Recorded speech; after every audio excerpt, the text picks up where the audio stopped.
Welcome back. Trump accounts are live today. That's exciting. And by July 4th, your kid could have an extra $1,000 to invest.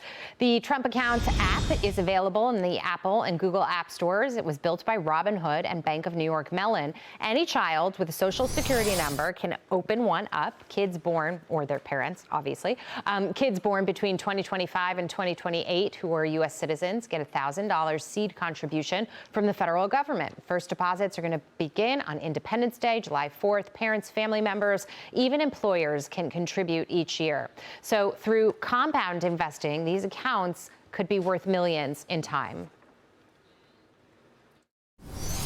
This groundbreaking new app will make it easy for millions of Americans to sign up, contribute, and watch their investments grow in value. I would encourage all parents to ensure their child has a Trump account and is set on the path to financial success. This launch marks an important milestone toward expanding financial access and delivering parallel prosperity for Main Street, Wall Street, and all Americans.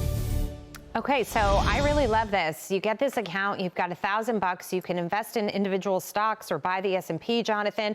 But it's not just the seed money that they're giving you to get you started. You can take your babysitting money and put it in there. When you get birthday money as the kid is growing up, you can put it in there. You can keep adding to it. When a child has a summer job, let's say, or an internship that pays, employers can contribute, and you can watch that money really grow. It teaches saving habits. It teaches investing habits and responsibility overall. I mean, I'm so happy to see that government is making it easier for young people to invest. I was that 14 or 15-year-old kid, wanting to invest, wanting to save long term.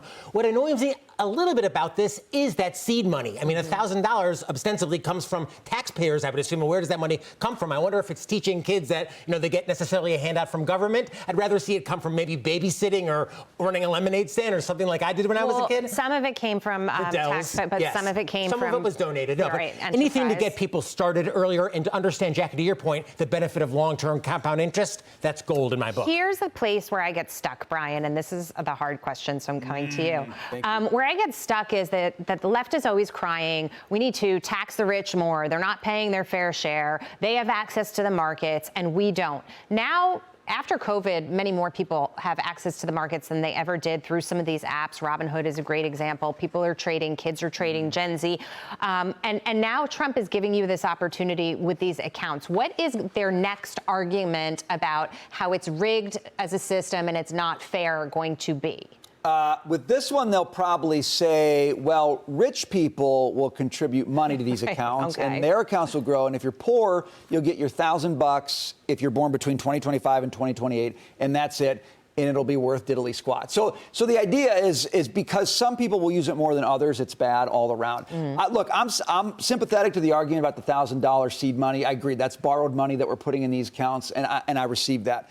What I like about the account, Jackie, is instead of saying rich people are bad, it's telling people, take a shot at participating in being rich. They do the math on these things, right? And you can see this on the website. But if you depending on your assumptions, you put $5,000 in every year for all the kids' years, and they wait till they're 55, the account is worth something like $13 million. Okay, that's not a promise. That's just mathematical projection. It may be right or wrong. The point is, getting rich is good. Like, it is good if you get rich in America, not by theft, not by fraud, but by investing your money. It is good. I like this, and I like it as a small means. You can disagree with me, Jonathan, Dagan, maybe. It's a small means of independence, okay? Instead of saying, I'm going to retire and live on Social Security, it's telling someone, put your money away now and live on your own money and manage it your own way and enjoy that. And for that reason, I like it. Dagan, you have said in the past, and correct me if I'm wrong, but that you don't love these accounts because of the sort of taking from the taxpayers. It's stimulus. It's putting more money out there that we don't have right now. I just hate them because I hate children. No, you don't. See, we all knew, Dagan. We all knew. No, that's always the... Because it comes across that was good. like you don't like the children. You should have asked, why don't you love children, Dagan?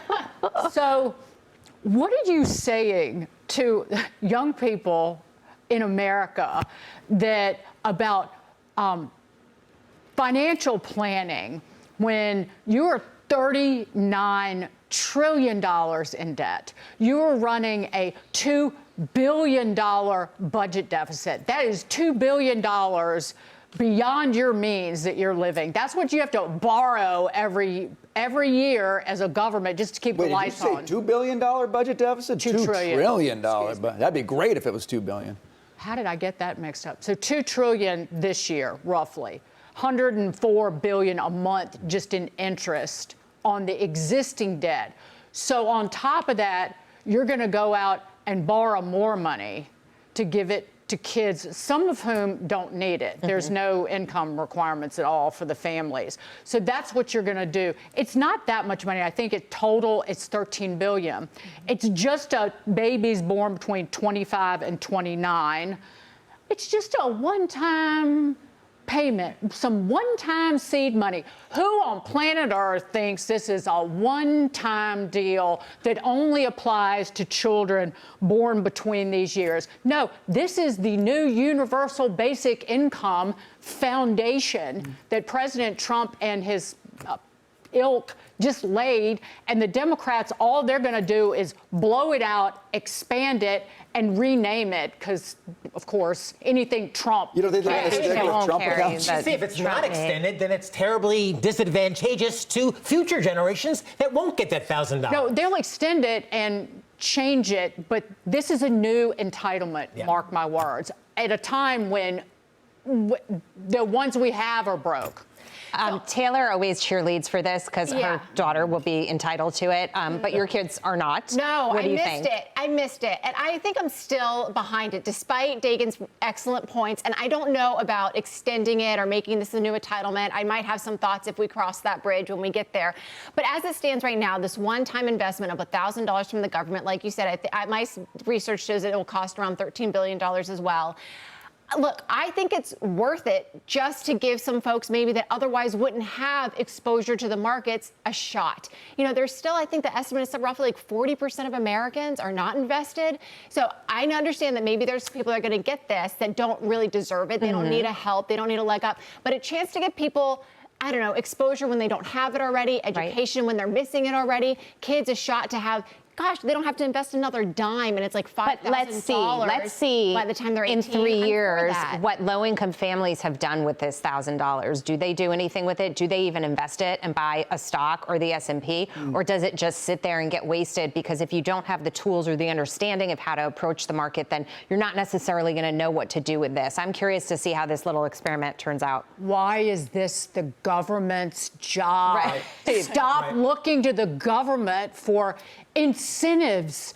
I need to, you know what? This should just be your family and your community, your God and your country. It shouldn't be government. But if let's say we didn't, and I know the $1,000 is going to go on from here in perpetuity. I agree with that.